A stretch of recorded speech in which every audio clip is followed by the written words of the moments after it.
You don't need it. You've owned it twice and didn't use it. Don't do it. Don't do it. Oh, God. Hi, I'm Thomas, and I just bought Luminar Neo for the third time. So it turns out I have a bit of a toxic relationship with this software. The features always look enticing, and I always wind up thinking, okay, sure, I will buy it and use it in some fashion down the road. And that never winds up happening. I can never seem to figure out where it fits in my workflow. So here I am giving it a go for a third time and making this video to kind of help others and see, okay, if we edit a raw image with this, is this the right tool? Or is this more of a polish after editing in another program? That's the plan for today's video. But before we get into it, I have to address the elephant in the room. And that's the fact that if you search for Luminar Neo on YouTube, I would say 90% of what you see is a sponsored or paid for video in some fashion, whether they got the software for free or they're getting paid on top of that and maybe on a trip or something. There always seems to be some extra motive behind it, sponsored by Luminar / Skylo. So this video is completely unsponsored, no motives, not paid for. They don't even know I exist because at the time I'm making this video, I have 32 subscribers. And I figured, what better way to give you a raw and honest review / deep dive into it than this and me spending my money in a stupid way to figure out if it's actually worth it. So let's dive into it. I'm gonna load up some raw files on my laptop and we'll get going. Okay, so we're gonna dive into Luminar Neo here. I've got a couple images. These are all raw files of photos that I've taken. Nothing too spectacular, just wanted to find a good assortment of images. So I dug through the archives and grabbed a couple different ones. The first one we're gonna start with is a portrait of my buddy Junior. We're gonna skip over a lot of the sliders. So this is my third or fourth attempt trying to make this because the first time I did this, I sat here and recorded a 36-minute long video of me editing like start to finish. And that's definitely not what we're gonna go for. If I do that, no one's gonna keep watching. So we're gonna skip over like the normal typical sliders and really focus on the stuff that Luminar Neo has to offer rather than like adjusting exposure and contrast and all that. If you do want to watch a full editing video, then by all means drop me a comment below because I will happily sit here and edit a photo from start to finish. And yeah, I enjoy that. I'm a weirdo and I love editing pictures. Some people hate it, but I thoroughly enjoy it. So let's start with a preset. Featured face is a bit, it's cool, but it's a bit too contrasty for me. So I think we go midday. Midday looks good. All right. Now let's go to the edit. So it looks like it's already done some stuff to his face. That's part of the preset, I guess. Cool. All right, we're gonna go into the enhancement. Actually, enhance has already been done too. Yeah, okay, so a lot of that stuff's already done. Don't need to worry about the noise or super sharp. It's a very sharp photo as it is, and there's no noise from ISO. It's all good. Skipping over this landscape stuff, we don't need to worry about right now. When we look at a landscape photo, we will look at that. Light depth, I mean, let's take a peek and just see what it has to offer. If we put it at like 15, so it's analyzed and it's showing where it's kind of affecting. And I actually think it's taking away from the photo, but I can like adjust. So there we go. Now the focus is on him. And if I do that, it's kind of pretty cool, actually. So that is really making our subject pop and like darkening a bit around him. And I like that. That's cool. That's like, you know, if I were to do a subject mask in Lightroom, that basically just did a lot of that for me. So cool. Advanced settings, I'm really not gonna dive into too much because we don't have all day here. A lot of these, like color transfer, that's if you want to copy the color grade from another image and you can provide a reference image. Not doing that. Magic light, stupid, is for like starburst. So if you took a picture of a Christmas tree and you want all those lights to sparkle, and you can do that. Dramatic, I don't like what it does. If you look at that, bleh, yuck. Okay, yeah, we're not doing that. Mood, you can load a custom LUT. This is kind of cool if you want like a super quick edit. It's essentially close to a preset, but like, let's see, if I go cinematic toning in Anaheim, I like that. Damn, that actually looks kind of good. Well then, let's do it. I'm gonna tone it back a notch. It's adding like some greens in the shadows and stuff, obviously for that cinematic look, but it works. It's kind of a vibe. This is giving like an editorial look to me. I like it. The matte finish, I really don't want to do. That's basically, it's like using your tone curve and crushing your shadows and your highlights a bit to give you that more flat looking image. Neon and glow, definitely not touching. We don't have any, that's just, I don't even know why that's there. It's really stupid. Mystical is kind of like a diffusion. It just gives you that softness. If I crank that, it looks absolutely trash, but it's, what does it say? I'll read you the actual description. Gives a soft, dreamy look, yeah, by enhancing glow. So it's like adding a diffusion filter. If you don't want to permanently bake one into all your images, you can kind of throw it in here after the fact and soften things up. I don't want it for this picture. Same thing with glow, very similar. The soft focus looks absolutely terrible in my opinion, and it's a super strong effect. I don't know when I would recommend using this. You could mask it because every tab has a masking feature, so you can either brush it in. I use AI to kind of do its magic. The soft focus I don't like. It's just a very strong look. The classic glow will just kind of affect the highlights. So if we do that, see in the background there. Orton effect is a popular effect, often used, or people use Photoshop to capture that. And it gives a similar look, just not quite as powerful, but gives it that sort of soft glow that people like. Again, for this image, I'm kind of going for more the raw gritty, so I'm not gonna do any of that. Blur, nope.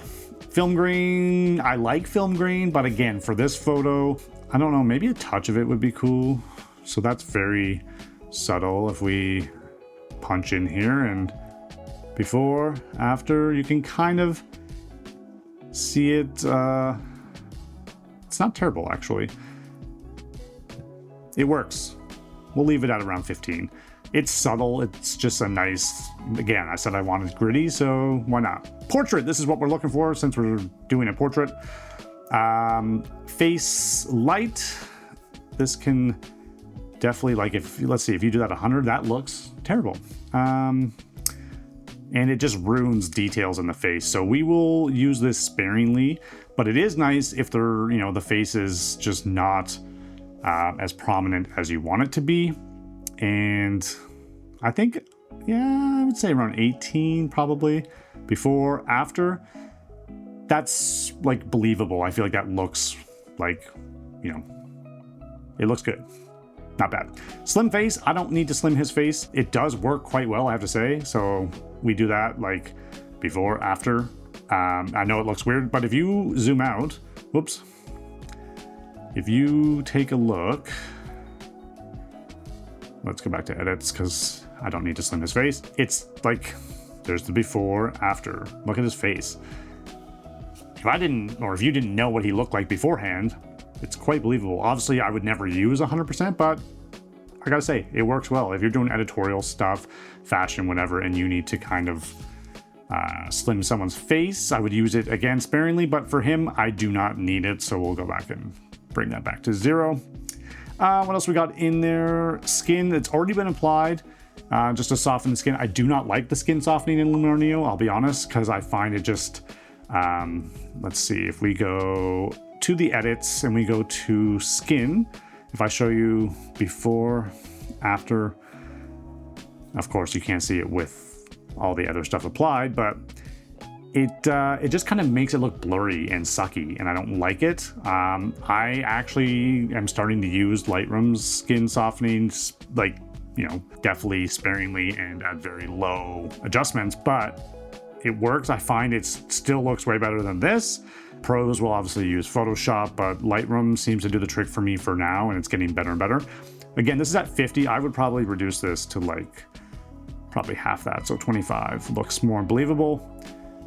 And then we'll go back up into our image with all the edits applied, and then before, after, much better. Now back to it. Body, I'm not going to change anything with the body, but you can manipulate the shape if you want to make someone skinnier. See, before, after, or if you want to make them wider, add a bit of mass or something. You probably would appreciate that, but I don't think he needs it. And obviously there's one specifically just to the abdomen. If you want to get that nice hourglass shape, you can do all that. But yeah, that is pretty much how I would edit this portrait. I think it looks solid. Only thing I might do is just a little bit of vignette.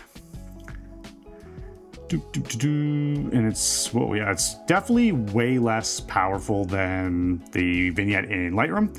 Like if I was at -50 in Lightroom, it would be like very dark, but this one is definitely a more subtle approach, which is good. It doesn't need to be a whole lot. So before, after, just to kind of draw your attention back into the subject. I like it.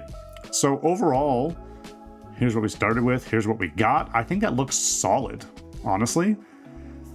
Yeah, I wouldn't do much. The only thing, or last thing I think, would be, in the face AI, there's something for blemishes. Where is it? Skin, actually. The defects, so like there is a couple blemishes there on Junior, but like if I go to do that, it applies it, nothing. I don't think I see anything changed. It didn't do anything. So it's definitely not good for that kind of thing. This is where I would either use the healing brush in Lightroom or just send it right into Photoshop and do it that way. Photoshop just seems to do a better job, but if I'm in a pinch, Lightroom definitely handles it, especially now with the AI and stuff in there for that. You can really heal some stuff in the skin really easily. But yeah, if I was just, very quick edit, we're done. You know what I mean? Before, after. Yeah, solid. Not bad at all. Let's go look at a landscape photo. And I want to make sure that there's nothing done. Cool. So again, we're going to move super quick. We'll do a big enhancement, really make those colors pop. Great. Sky replacement, everyone's favorite for Luminar. Let's go with, no, how about this? That looks good. That's more suitable because that's more believable of what it actually looks like. This is a picture of Middle Cove, Newfoundland, where I used to live, and I just love this place. So always take a photo whenever I'm home. It probably will look different every time I go back, but this sky replacement's actually kind of legit, and I don't even like saying that, but it really does a good job. And I feel like that's where this software excels, and especially for landscape stuff, I feel like it does a much better job. The reflection too, so if you look at this, there was like a reflection amount, and if you go before, after, see that? You can see the reflection on the water. So that's pretty cool. And this looks believable. That's neat, gotta say. Pretty happy about that already. That makes it look much better. Let's do a couple more things. So right in the landscape section here, sun rays, I don't think we need to do that because there's already some being dropped in there with that sky replacement. So that's cool. Twilight enhancer, no. Landscape, let's go. Dehaze, always much better. And we'll make it a little bit golden. This can get really out of hand, but if it's just a touch, and then the foliage as well, to really bring out those greens. Before, okay, so before, after, wow. And I don't know how you feel about this because it's more of like a composite image at this point because we replaced the sky, but it does look good, like to me anyway. Like I would be totally happy to reshare this photo with the new enhancements and new sky. So let's take that away. Water enhancer, interesting. I've never used that before. So now the water is more blue. Before, after. Interesting. Light depth. Let's try it on this and see what... If we... Oh, bump this up. Whoa. So I don't want it on the tree line. I want it somewhere in between. That looks pretty darn good. I like that light depth. This might be the most powerful tool yet. Dimensional lighting with AI. So I actually saw another YouTuber use this recently, which was Sean Dalton. I don't know if you follow him or heard of him. Great photographer, great content. And his video is actually what triggered me to do this video, because I realized that all of these creators, after watching his, were sponsored videos. And I thought, okay, what does it look like if a normal person just goes and makes a video about Luminar Neo? And I was like, let's dive in. So here we are. Cool. That's actually useful. I gotta say, that is a good tool. And that's good use of AI. I like that. So I'm thinking we're pretty much done, honestly, because I don't think there's much else I want to do. I don't want to touch any of these other tools. I don't need to make it, you know, mystical glow or anything like that. Here's the before, here's the after. Solid, super solid. All right, last image that we will do is my favorite image that I've taken to date. I'm going to discard all these edits real quick. I don't think anything was done, but just in case. So yeah, got the opportunity to shoot a rodeo. Never thought I would get to do that where I live. I made a whole video about it. If you want to check it out there's a whole backstory. A little bit boring, I apologize, but the whole, you know, story of the photo and the awards and stuff like that's cool. So check it out if you are free and want to hear about how I captured this image. If not, no problemo. Let's dive in. So again, accent. I don't want to do this too crazy because it brings out the background a bit, and I don't want to do that. So the main thing is this was shot at very high ISO, and there's definitely lots of noise. So it actually gives me advice, tells me that it should use high for this. So we'll do that real quick. That was very fast. And look at that, but it is looking a bit soft. So we're gonna go into super sharp, and I'm gonna go high on that as well, universally. And that looks, it's applying, processing. There we go. That looks good. Hell yeah. So all those details of the stuff getting kicked up in the dust, really sweet. There was a bit of motion blur, but it works here. And the subject, is mostly really sharp, and I'm just really, really happy with how this image turned out, and couldn't have asked for anything much better than that. So not gonna do a whole lot with this one. Originally, I did this in black and white, but I actually like the color and it's growing on me more. So I think what we'll do here is just go into the mood, and I'll choose a lot and just kind of see what, if anything, speaks to me. Long Beach is kind of cool. Palm Springs, Riverside. Riverside is very punchy. We could probably tone that down a notch. Frigate, let's go with Riverside. And we'll just tone it down a touch. Contrast, we'll just reduce that just a bit much for me. Saturation, -3, so before, after. Gives it a nice punch for sure. And here we're gonna try this light depth again, to see if we can get our rider and stuff to stand out. So there. And it's really doing work, especially on the dust and stuff, which I really want to accentuate that. Before, after.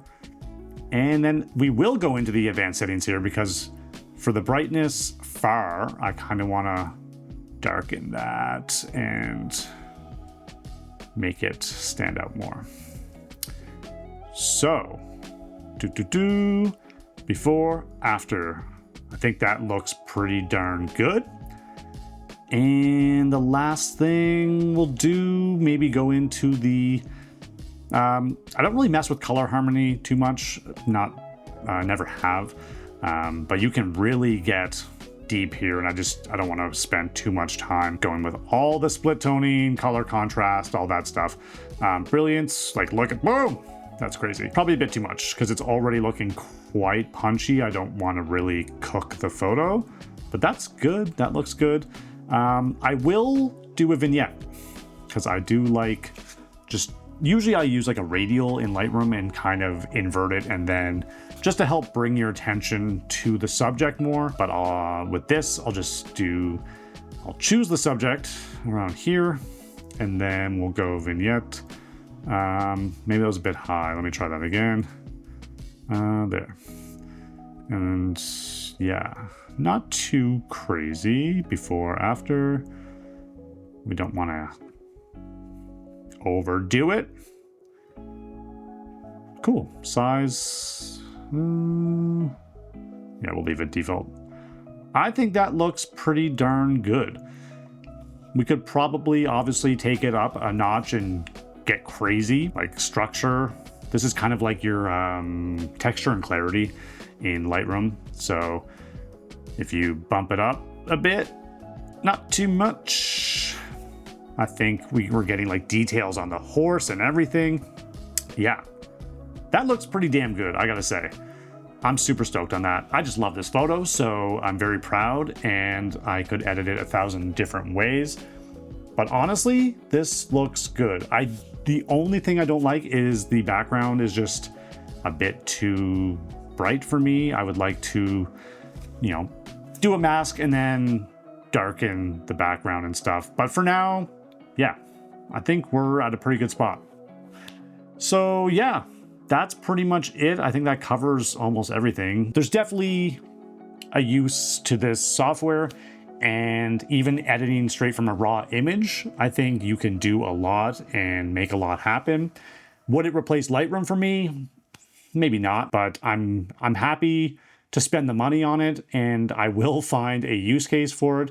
For me, it'll probably be editing in Lightroom and then sending over to Luminar for like finishing touches after the fact. But to each their own. So yeah, cool. Okay, before I wrap this video up, I just want to make a few closing remarks. And if you've made it this far, thank you so much. First thing first, my goal was to reach 30 subscribers by the end of my 90-day commitment. I'm already at 32, and I'm only just shy of a month into it. So thank you so much. It means the world. If you do like the content, please take the time to smash that like button, hit subscribe, and we'll keep this thing going and keep the momentum going. Secondly, I know I only kind of scratched the surface of what this software has to offer. So if you're watching thinking like, okay, you only hit a few of the key points and whatever, I would be here all day trying to go through everything. And that wasn't really the point of this. The point was that I hadn't touched this software in over a year. So I wanted to make it as authentic as possible to sit down, open it up, and literally just walk through it together. And so you get a very real, very authentic approach, and completely unbiased, no money changing hands, no anything at all. Just a guy who takes pictures and wants to basically know if it's worth it or how capable it is, and to share that with everyone else. So yeah, clearly I was impressed. I did not expect to be this impressed with like the little amount of work that I did to achieve the results that I got. I think is kind of crazy. And I thought I would be like kind of shitting on this software a bit more than I did. I really don't have a whole lot of complaints. Obviously, there's things I think are stupid, like certain features that I just don't, I would never, ever use. They could probably remove them altogether. But again, I'm sure there's somebody out there who appreciates them, obviously. And but for me, and I think for the average person, I spoke on those things and just said that I think they're kind of stupid and dumb. But whatever. Overall, color me impressed, and I'm still not sold on where I fit this in. But I think the ultimate test would be for me to sit down and edit a raw photo and really take the time to go through everything, dive into masking, and see if I can come out with a fully polished result photo that I'm exceptionally happy with, that I think is comparable to what I would achieve using something like Lightroom and Photoshop. And if you are interested in seeing that kind of video, please drop a comment below because I'll happily sit down and do it. It would obviously be a longer video and I don't want to bore anyone to death, but if you do enjoy editing or you enjoy watching the process of photo editing and want to learn more, maybe I would be happy to do that and to really dive a little bit deeper into it to show exactly how capable this can be. But yeah, overall, really impressed. I'm happy with my purchase. I'm still going to figure out how to utilize this and maximize incorporating this into my workflow when it comes to editing photos. But for now, I need to do a little bit more of a deeper dive and we'll see what happens. Also, absolutely no incentive here at all. I do get a 30% off referral thing as part of my purchase, and I'm not looking to cash in on this or get anything back, but I do think it's cool to share a discount with you guys. So I will drop that below. If you watch this video and you weren't sure about Luminar Neo and now you're like, oh, maybe I should make this purchase, why not save 30%? So I'll drop that below. Again, I'm not trying to benefit. I think it gives me money towards the marketplace store and I literally don't care. But if I can share a discount with everyone out there, then by all means, I'll do that. Why not take advantage of it? So it'll be there if you want to use it. Let me know what you think in the comments and if you've tried this, if it works for you. And I really appreciate everyone taking the time to watch and like, subscribe, all that stuff. And we'll see you in the next one. Peace.